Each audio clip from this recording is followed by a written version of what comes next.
Some of our favorite childhood cartoons have backstories that are totally inappropriate for kids. And in this video, we're gonna uncover them. These are cartoon characters with disturbing backstories. We'll start with letter cases and work our way to the most shocking.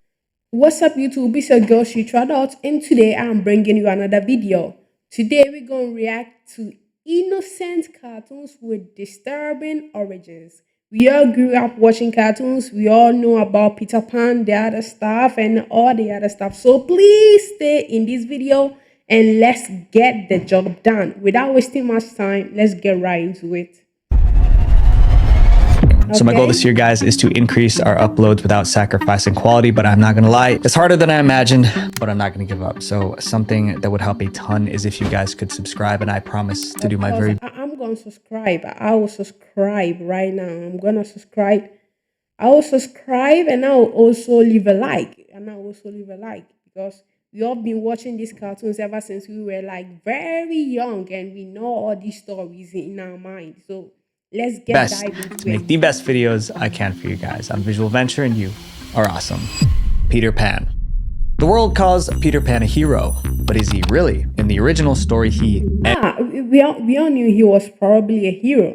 Ends innocent people. Most people think he's a good guy because of the way Disney portrays him. The cartoon was a hit, making $87 million on a $4 million budget. But Disney's cheerful movie doesn't match the original character. The real story was written by J.M. Barrie in 1904. That's over 100 years ago. Barrie was obsessed. That's 100 years ago, but today, you know, it's very famous.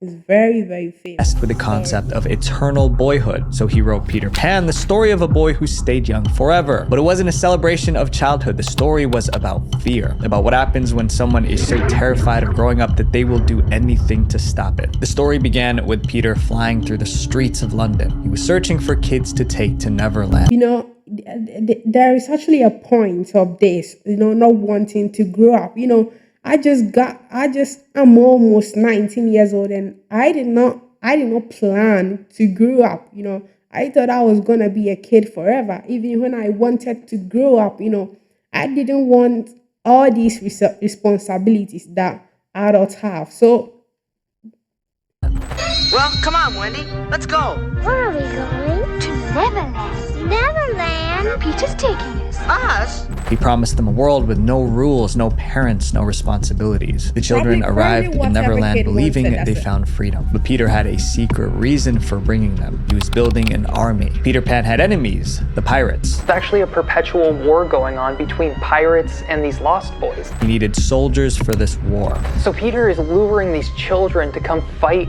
as child soldiers in his army. The kids came for fun, but they ended up battling pirates. Trapping his goal, you know, another kid trying to trap other kids for his own purpose. You know, it should be a very disturbing story, but now we see him as a hero. The pirates appeared in Disney's version too, but there was one huge difference. In Disney's story, Peter fought the pirates without trying to hurt them. But in the original, Peter slaughtered pirates without hesitation, and he expected the kids to do the same. But that was and then he was a young boy. He was a young boy. I don't know. At this point, you know, Peter was never actually a young boy. Wasn't the only horror in Neverland. Peter didn't want adults there. Neverland was meant to be a land of eternal youth. But children can't stop themselves from growing. And when they did, Peter dealt with them. Here's a quote from Barrie's original work. When they seem to be growing up, which is against the rules, Peter thins them out. No, that's actually very creepy, you know, dealing with them just because they are growing. You know, we understand your point.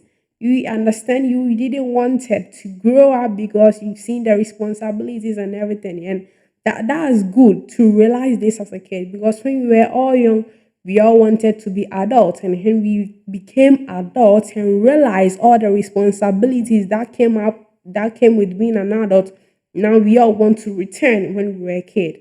And was a polite way of saying something extreme. Peter ended anyone who grew up. And that's the trick of Neverland, is the reason you don't age in Neverland is either because the pirates kill you or Peter does. And Peter No. it's the story gets creepier. The story gets creepier. Like taking kids over there. His twisted mind, he was protecting the magic of childhood by any means necessary. When the old batch of kids was finished, Peter didn't mourn. He simply flew back to London to find replacements, and the cycle started again. Disney knew this part of the story, but they hid it. They turned a villain into a hero and made Peter Pan a beloved childhood character. The creator That's why every Disney story is like. Of this next cartoon later regretted. Winnie the Pooh. Winnie the Pooh. Winnie the Pooh was massive. The franchise has made more than $80 billion. That money came from books, toys, t-shirts, and even potty chairs. But behind we all have had like one of these Winnie the Poohs, like we all have had a toy and something related to Winnie the Pooh. I remember like I had a night to wear my pajamas with Winnie the Pooh on it, and that was actually so cool. The Soft and Cuddly Bear is a dark story, a story that ruined a young man's life and ripped his family apart. The story begins with a writer named Alan Milne. Alexander Milne was a rather successful writer even before the first poems and books about Pooh saw the light. Alan had a son named Christopher Robin. Alan adored his little boy. On Christopher's first birthday, Alan bought him a teddy bear. At first, Christopher called the bear Edward. Then he visited the London Zoo and saw a Canadian black bear named Winnie. After that, little Christopher decided to rename his bear Winnie. The Pooh part came from a swan he liked. That teddy bear became Christopher's best friend. He carried it everywhere. Soon, Christopher collected more stuffed animals. There was a donkey, a piglet, a tiger, and more. Alan watched his son play with those toys and got inspired. He began writing stories about a boy named Christopher Robin and Christopher Robin, Christopher Robin got a toy named with Winnie the Pooh, and then his father, the writer, started writing stories about his son, Christopher Robin. Stuffed animals. In 1926, the first book was published. It was titled Winnie the Pooh. And then the books featuring all those characters. There was Winnie the Pooh and Piglet and Eeyore and Tigger. The book was an instant hit. Kids wanted more. So in 1928, Alan released a second book, The House at Pooh Corner. Alan thought his son would be proud to see himself in the stories, but the reality was very different. Winnie the Pooh became a curse for Christopher. Christopher was 8 when the second book came. That's probably so bad. It was a success, but it was a disadvantage actually for him growing up and being famous, being in these stories that his father used to write.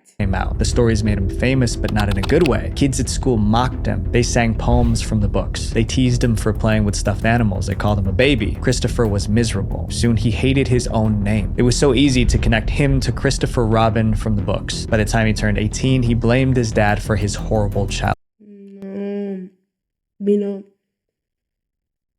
Christopher felt used, like his father stole his childhood for profit. He felt that his father got to where he was by climbing on top of his infant shoulders, by exploiting his childhood. Christopher joined the military. He thought serving his country would make people see him differently. But even in the army, soldiers mocked him because of Winnie the Pooh. After the war, Christopher tried to live a quiet life. He gave up all rights to the money from Winnie the Pooh. He married, moved to the countryside, and opened up a small bookshop. But even there, people connected him to Winnie. Soon, people weren't visiting his bookshop to buy books. They wanted to meet the real Christopher Robin.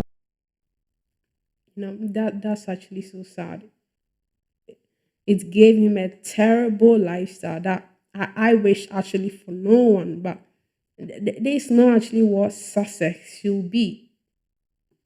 Worst part was his relationship with his parents. They barely spoke. In 1956, his father Alan passed away. Christopher did not attend the funeral. But even before Alan passed, he admitted his regret. He wished he never created Winnie the Pooh, but it was too late. The damage was already done. Christopher spent the rest of his life as a bookseller. He was remembered by locals as a kind man. Christopher Robin couldn't escape his stolen identity. People wouldn't stop connecting him to a character he wanted nothing to do with. And in a way, I know that feeling, of course, to a lesser extent, leaked. Up next is one of the most intense backstories ever tied to a cartoon. Teenage Mutant Ninja Turtles. Teenage Mutant Ninja Turtles was a wild idea. I've never heard of this, to be honest. Like Teenage Mutant Ninja Turtle. It was about 4 turtles trained as ninjas who were fighting crime, and their dad was a giant rat. It sounded ridiculous, but it became one of the most popular. You know, a Ninja Turtle and 4 Ninja Turtles, and their father was a rat. Like, how did the father make all these turtles? You know, are their mom also a turtle? You know, these stories are crazy.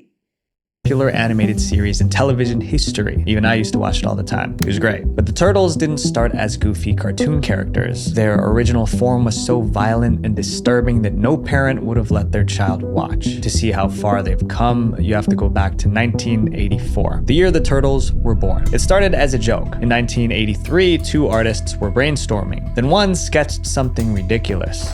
Eastman whips up a sketch to try and make Laird laugh. It's a turtle with nunchucks strapped to his arms. Laird grabs a piece of paper and does his own rendition. The joke didn't stay a joke. They turned it into a comic book called Teenage Mutant Ninja Turtles. Although the sketches were funny, the comic itself was brutal. From the first issue, the violence was uncomfortable. In Teenage Mutant Ninja Turtles #1, the Turtles were basically hitmen determined to get Shredder. For context, Shredder was their main enemy. In the comic, the Turtles cornered him on a rooftop. Then they proceeded to hurt him really bad. What came next made it even darker. After pummeling Shredder, the Turtles gave him a sword. They told him to finish the job himself, if you get what I mean. Shredder refused.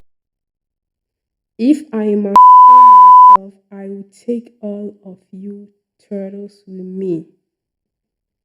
That's very disturbing. Then that was actually made for kids, and then is this disturbing? Like, what have we all been watching growing up? I did not know about this story, but so they threw him off the roof. The gore didn't end there. In another issue, they hurled a blade into a man. Another time, they drowned someone in a fountain. They also used swear words all the time. One reader said they weren't so much heroes as they were a bunch of mutant ninja assassins. How could someone pick up this comic book and go, hey, this would make a great lighthearted Saturday morning cartoon, is beyond me. And it wasn't just the Turtles. Nearly every major character in the comic was unnecessarily aggressive. There was a robot that chewed rats alive. The artists showed every detail, bones cracking and all. Then, you know, aggressiveness shouldn't become an art, you know, targeting kids. And I think right now, these type of stuff are actually very popular. A lot of, you know, demonic, a lot of, you know, you could actually name them, and their main targets are kids. But let's just continue.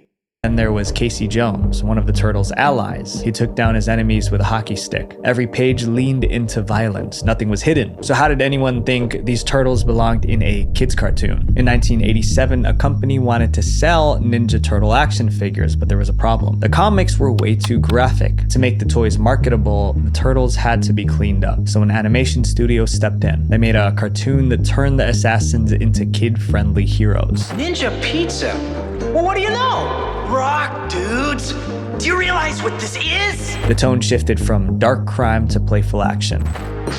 Let's show them the turtles know how to party! Even today, fans who read the original comics are shocked by how violent and weird the series was. Up next is a story that's the exact. You know, I'm glad, you know, Disney switched up the story and to make it more child-friendly, more family friendly, as it was another thing else, and it wasn't supposed to target the kids. Opposite of a happily ever after. The Little Mermaid. Disney's Little Mermaid can, you know, that's probably like my favorite Disney story. And now they made Ariel a black girl, and then I'm proud of the story too. They actually like the film. I'm glad of the film too.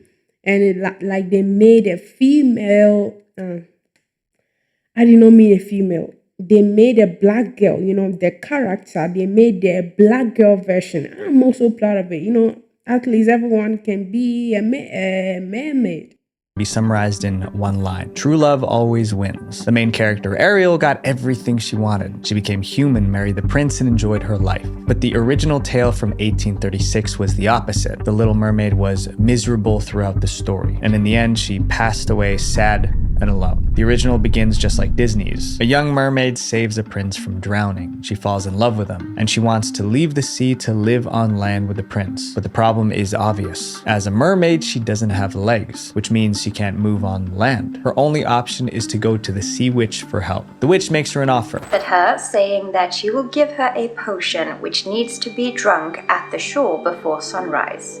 It will give her legs, but it will come with excruciating pain. The mermaid will become human, but she will lose her voice. She will never sing or speak again, and every step she takes will feel like walking on glass. That's not even the worst part of the deal. I never heard about this pain, like feeling like walking on glass. For an that she will infant. give her a potion which needs to be drunk at the shore before sunrise. It will give her legs, but it will come with excruciating pain. The mermaid will become human, but she will lose her voice. She will never sing or speak again, and every step she takes will feel like walking on glass. That's not even the worst part of the deal. Prince doesn't marry you, you will not get your soul. And the morning after he marries another, you will die and become sea foam. That's so sad. In other words, if the prince marries someone else, the mermaid will pass away the very next day. Blinded by love, the mermaid accepts. She drinks the potion. When she wakes up on shore, she has legs, but the pain is real. Every step feels like walking on broken glass. Still, she endures it. She has one goal: win the prince's love before it's too late. The mermaid eventually finds the prince. They become friends, but because she has no voice, she cannot speak to him. She can't tell him she was the one who saved his life. The prince believes another princess rescued him. That misunderstanding ruins everything. Soon, the prince announces his engagement to that other princess. For the Little Mermaid, that is her death sentence. This is not the story that we all heard. This is not the story that we all been watching. It was different because everything like actually went well. Now let's see how it's ended in the real story. The wedding eventually takes place. As the mermaid watches the ceremony, she remembers the witch's warning that she will die if he marries someone else. That night, her sisters rise from the sea with a desperate plan to save her. We're here to save you, cried the eldest sister. They hand her a dagger. If she ends the prince before dawn, the curse will break. She can return to the ocean as a mermaid. In order for her to live, she must end the life of the man she loves. That's no love. It was either her life or his. She lowered the knife close to his heart, but then stopped. But she can't do it. She throws the dagger into the sea and accepts her fate. As the sun rises the next morning, her body begins to fade away. She thought she could feel her body dissolving into thousands of bubbles of sea foam. Soon, the Little Mermaid would be no more. This was no fairy tale. It was a story. It's a very dark story. And we all had the other version, the better version that Disney actually made. Of sacrifice, pain, and sadness. If you grew up in the 2010s, you probably know this next cartoon, The Ice King. Adventure Time was a massive hit. It ranked second on the list of 10 best Cartoon Network shows. It even made the list of the greatest animated TV series. The show is basically about a 12-year-old boy and his magical dog. Together, I've actually never heard of this story, but let's see what it tells. Let's see. they roam the land of Ooo, righting wrongs and battling evil. But this chapter isn't about the heroes, it's about the villain, the Ice King. He was an old man with a white beard living in a frozen castle. To understand the Ice King, there are two things you need to know. First, he desperately wanted a wife. Second, he kidnapped princesses across the land of Ooo, hoping one of them would marry him. On the surface, he was diabolical and strange. But the Ice King wasn't always a villain. His backstory revealed he was struggling with a curse. His backstory was revealed in season 3. So this looks like, different from what we've seen so far. The Ice King seems to be good in the actual story, and then in the real story, he was made a villain. Episode 19 and 20. Years earlier, he was known as Simon Petrikov. Simon loved studying ancient artifacts. He even had a fiancée named Betty. One day, Simon discovered an old crown. After purchasing this crown from an old dock worker in northern Scandinavia, I brought it home and excitedly showed my fiancée Betty. The crown wasn't just old, it was cursed. When Simon put the crown on his head, it took over. The crown gave him terrifying powers. He could summon blizzards and freeze anything, but the magic came with a cost. Every time he used the crown, it gradually drove him insane. I jokingly put it on my head just for a laugh or something, and that's when it started. The visions.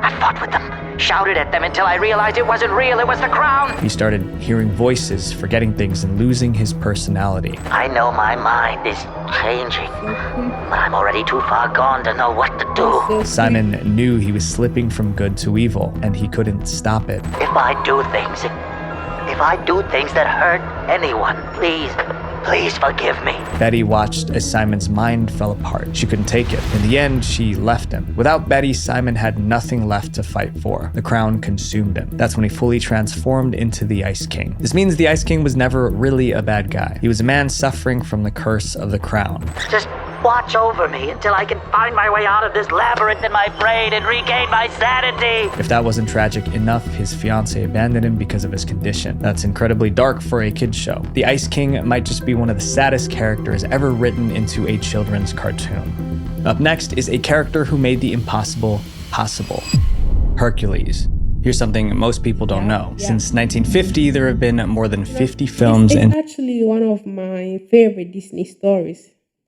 TV shows about Hercules. He also appeared in tons of video games, including God of War and Assassin's Creed. Hercules also appeared in books, comics, toys, and more. Simply put, Hercules might be the most popular hero in human history. And in 1997, Disney made their own version. Their animated Hercules was a global hit. It made nearly $253 million worldwide. For millions of kids, this was their first introduction to the character. But anyone who watched the cartoon got the wrong idea about Hercules. Disney's Hercules was funny, noble, and kind. The real Hercules was cursed by the gods, tormented by madness, and haunted by guilt. The original story comes from Greek myths dating That's so sad. Like all of these characters, there is something strange, something unexpected, something that we all was never introduced to because we grew up with the Disney versions, which is actually, I like the fact that I'm watching this video and then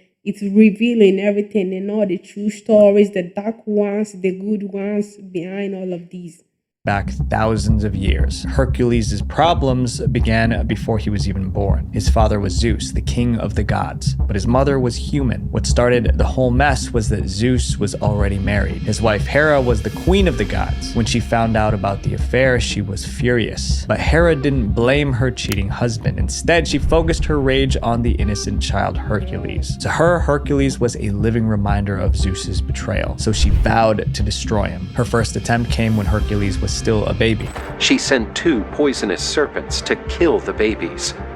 The serpents slithered into the cradle where Hercules and his brother were sleeping. The serpents were meant to strangle him as he slept. But even as baby Hercules had superhuman strength. He crushed the serpents with his bare hands. Hera's plan failed, but she wasn't done. She waited for the perfect moment to strike again. Hercules became the strongest man alive. He eventually married a woman named Megara. Together they had children and lived peacefully. But that happiness made him vulnerable. Hera knew Hercules could defeat any monster. So instead of sending beasts, she attacked his mind. Hera used her divine powers to make him temporarily insane. Suddenly, the strongest man in the world couldn't think clearly. In his madness, he saw monsters everywhere. He fought back with all his strength, but those weren't monsters. They were his wife and children, and he ended them. With the madness lifted, Hercules realized what he had done. As he realized he had just committed the most unspeakable crime imaginable. The guilt was unbearable. People who once called him a hero now saw him as a villain, but Hercules was given a chance at redemption. The oracle tells Hercules that in order to atone for his sins, he must serve as the slave of King Eurystheus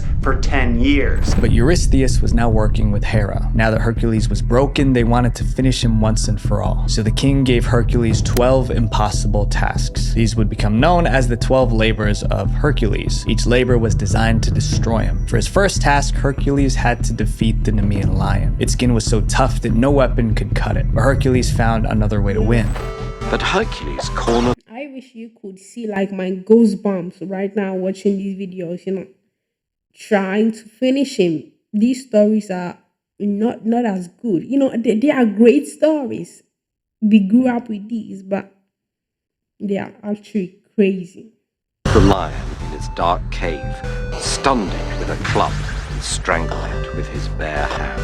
Second task was worse. He had to slay the Hydra. It was a massive serpent with many heads. Cut off one and two more grew back. So how did Hercules defeat this creature? Each time he cut a head, he burned the wound shut so it wouldn't grow back. One by one, Hercules completed all 12. But no matter how much he accomplished, the guilt never left him. After the 12 labors, Hercules was worshipped as a hero, but he was still unhappy. Later, he tried to rebuild his life. He remarried, but tragedy found him again. His new wife was tricked into giving him a poison cloak. When Hercules put it on, the fabric burned him. The pain was unbearable and he couldn't take it off. So Hercules did something extreme. He threw himself into the fire. After being completely consumed by flames, Hercules' spirit ascended to heaven. After this apotheosis, Hercules arrived at Olympus, where he was received by his father as a god. Hercules experienced misery, loss, and guilt. Ironically, kids today grow up idolizing Hercules. They have no idea that the original Hercules lived a life that no one would want. This next backstory transformed a creep into Prince Charming. Sleeping Beauty. Almost everyone knows the story of Sleeping Beauty. A princess falls into an enchanted sleep. A prince kisses her, breaks the curse, and they live happily. Growing up, I think at least one of us girls, we girls, we were once considered a Sleeping Beauty. I remember me after watching like the Sleeping Beauty cartoon, I would be sleeping, and then life was cool as a kid when you could do everything with your imagination. Watch these cartoons, and the world all of a sudden it would be like incredible for you. Ever after. But Disney didn't create that story. They took it from a 1634 Italian book titled Sun, Moon, and Talia. It wasn't a fairy tale. It was a creepy story no child should ever hear. In the original, the princess wasn't named Aurora. She was called Talia. When Talia was born, her father received a prophecy about her future. Someday, the princess will prick her finger on a spinning wheel and fall into a deep, death-like sleep. No! And that prophecy came true. Talia grew up, pricked her finger, and fell into a never-ending sleep. Her father was devastated. Instead of searching for a cure, he abandoned the castle and left her behind. Years passed. One day, another king stumbled upon the empty castle. Inside, he found Talia. She was unconscious and helpless, and she was beautiful. Talia became a Sleeping Beauty. Talia was actually the original story from the Italian. The original story was an Italian story, and then Talia became Sleeping Beauty. Disney have been doing a great job with all these years making up these stories, and they take the creepy ones and they make most of the time they take the creepy ones and then they make it, a very bright story for kids to watch and then enjoy it. Here's where the story takes a turn Disney could never touch. The king didn't try to wake her with a kiss. He took advantage of her, then he left. Talia. No, I wasn't expecting that. I thought it would have been something else, but that's a very terrible story. Very, very terrible story that it should not even be, exist actually. But Disney, they made things up and they made it a great story. Became pregnant. Months passed, and she gave birth to twins while she was still asleep. Lucky for her, some fairies, like the ones in the movie, she got pregnant and gave birth to twins while she was still asleep. Like, how did these babies grow in his belly? How did they grow? Because you're sleeping. You don't eat. You don't drink. These kids stayed in you for 9 months, and then that's why these stories are not real. That's why these stories are not real, because in reality, this is not possible. That's not possible. help her out with the birthing process. The reason she couldn't wake was that a splinter of flax was stuck in her finger. The babies crawled over her. One accidentally sucked on her finger. One of the twins starts sucking on. That sounds like a good ending to me. Talia's finger by mistake, and the splinter that was under her fingernail comes right out, and she wakes up. When she opened her eyes, she was now the mother of 2 children she didn't recognize. Soon, the king who violated her returned. He found Talia awake and saw the twins, and he was thrilled. That was the same man who took advantage of her while she was unconscious. But now they were acting like one big happy family. He visited often. He provided for Talia and the twins. They were happy, but they couldn't go public with their relationship because the king was already married and his queen was no fool. When she discovered the affair, she planned her revenge. She ordered her henchmen to kidnap the twins, cook them, and serve them to the king for dinner. She wanted her husband to unknowingly eat his own. The henchmen couldn't do it. Instead, they hid the twins and served the king lamb instead. But the queen believed the meat was the twins. That night, the whole time the king is eating his dinner, the queen keeps saying weird, creepy stuff to him. Eventually, her scheme was exposed. The queen was executed, and the king married Talia. Somehow, this was considered a happy ending. That is a happy ending, I think. That's what you were about to say.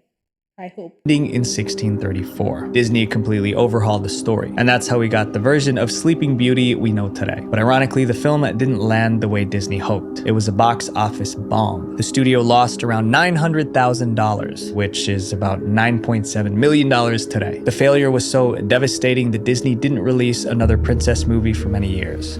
Up next is the story of the first Disney princess, Snow White. Snow White. In 1937, Snow White was the first full-length. Let's see, that was actually a wicked story. Snow White, your own beauty being like a punishment. That's what we all know, being hated for being so gorgeous, so stunning. Animated film in the US. It took over 750 artists more than 3 years to complete, but the hard work paid off. The movie was a huge success. However, it might not have been a hit if Disney followed the original story. The real story of Snow White was violent and grotesque. Disney's version was adapted from the Brothers Grimm. In that story, the queen wasn't just jealous of Snow White, she wanted to eat her. She ordered a huntsman to take Snow White into the... No. That's so wicked. That's unhuman. Unhuman. Wanting to finish someone in this way is very unhuman. Woods and Ender, but she also gave him one more instruction. She asked him to bring back Snow White's lungs and liver. The huntsman couldn't do it. He let her go. Then he took the organs of an animal to the queen, and the queen actually salted and ate them. Not only did she think Snow White was dead, she thought she ate her lungs and liver. The story continued. Snow White found the dwarves in the woods. The queen discovered she was still alive, and she tried to end Snow White over and over again, but each time she failed. Finally, the queen tricked Snow White into eating a poisoned apple, and she passed away. Here's where the prince enters the story, but he wasn't the charming hero Disney showed. The dwarfs placed Snow White in a glass coffin. The prince saw the funeral and fell in love with her lifeless body. He begged the dwarves to let him take her to his castle. The dwarves agreed. While the coffin was being moved, the servants stumbled. The glass case shifted. A piece of the poison apple dislodged from her throat. Snow White coughed and came back to life. Snow White didn't return to life because of magic kiss. It was an accident. Snow White married the prince. The queen was invited to the wedding. She didn't realize she was walking into... That's actually similar, let's say, to the real story, but the magic wasn't done with a kiss. It was done by an accident, and that's actually so cool. I think for right now, we are into like 23 minutes in the video and into watching reaction to this video, and I think this is like the best miracle so far. It's like her waking up with just an accident, the apple came out of her throat, and then she was able to come up alive. A trap. Snow White wanted revenge. Inside the wedding hall, the guards grabbed the queen. Iron shoes were heated in fire. Then they forced the evil queen to wear the hot shoes. The queen was forced to dance in torment until she passed away. That was the true ending of Snow White. Disney knew this version. And then it's disturbing. It's disturbing. I know, she did. I don't mean the queen deserved better, but a punishment like that is very disturbing for kids. It's very disturbing. Could never work as a children's film, so they changed it, but the Grimm version still exists, available for anyone to read. This next case involves a girl who did the unthinkable. Cinderella. Cinderella is remembered as the girl who never got angry. In Disney's version, she lives with her wicked stepmother and stepsisters. They force her to scrub floors and do endless chores. But I just finished. Do them again. And don't forget the garden. Then scrub the terrace, sweep the halls and the stairs. You know, a very humble girl. I actually take notes a lot from Cinderella because if you are a girl, there are some ways that you just need to be humble. I know you should never let anyone to take advantage of you, but sometimes life turns around. There is karma and there is everything like that. And I think this story has actually, growing up and watching these stories actually made some of us kids, we all been through a lot. Everyone have their own story. It actually made us strong in some way. But Cinderella never complains. She's an angel. Then a fairy godmother appears. Cinderella meets a prince, falls in love, and escapes her wicked stepmother. The original Cinderella was nothing like that. She wasn't a patient victim waiting for rescue. She took matters into her own hands, and her first victim was her stepmother. The Cinderella story told in 1634 was very different, and in that version, her name wasn't Cinderella. It was actually Zezola. She lived with her father and stepmother who treated her like dirt, and she burned with anger. But no fairy godmother appeared. Instead, a woman named Carmesina poisoned Zezola's mind. Carmesina told her she could escape her misery by ending her stepmother. Once the woman was gone, Carmesina promised to marry Zezola's father. That would make her the new stepmom. Then they could be a happy family. Zezola agreed. She was still a child, but she was willing to take a life. She asked her stepmother to help her find a dress in a heavy wooden chest. When her stepmother bent inside, Zezola slammed the lid on her. It looked like an accident. Zezola's father never suspected her. After the funeral, she moved. That actually didn't deserve to be a kid story, because a kid performing this kind of act in the real story is very, very creepy. It's insane. It's out of nature. To the next step of the plan, Zezola pushed her father to marry Carmesina. He agreed. For a brief moment, Zezola believed her life would be beautiful. Instead, it got worse. At first, Carmesina kept her promise. She was kind to Zezola, but once she was secure in her new marriage, she revealed her true nature. She was meaner. Of course. She didn't want it to be your stepmother. She wanted, your father, and not. This is insane. Than the first stepmother. Carmesina moved 6 daughters of her own into the house. Suddenly, Zezola, or Cinderella, had 6 new stepsisters tormenting her daily. Zezola worked like a... Now, instead of two, you have 6, 4 plus 4. It's like there is a saying, Cinderella or Zezola jumped from the frying pan to the fire directly, and now the situation is worse. Servant from sunrise to sunset. She unfortunately ended her stepmother hoping for a better life, but it was all for nothing. The story continued. There were supernatural events and all sort of weird situations, but the main parts were still there. Zezola attended a royal banquet. She left behind her glass slipper. The prince searched the kingdom for the girl whose foot fit the shoe. In the end, he found Zezola. It was a happy ending, but the road to it was paved with misery. One thing is certain, the real Cinderella is not a story of patience and kindness. It's about anger, revenge, and betrayal. 300 years later, Disney erased the disturbing parts. Zezola became Cinderella. Instead of a girl who ended her stepmother, she became the girl who never fought back. Today, almost no one remembers Zezola, the dangerous Cinderella. These characters looked like heroes on screen, but behind them were stories of pain and suffering. And the people you meet every day are no different. They all have a past, a story. So my friends, be kind to the people around you, because you never know what backstory they're carrying. Visual Venture. That was actually a great video, and this is actually the end. And if you made it so far, guys, I appreciate you. I appreciate you a lot. Thank you so much for reacting to this video with me. I would like to know your thoughts. Which one of these shocked you the most? Which one of these was the strangest?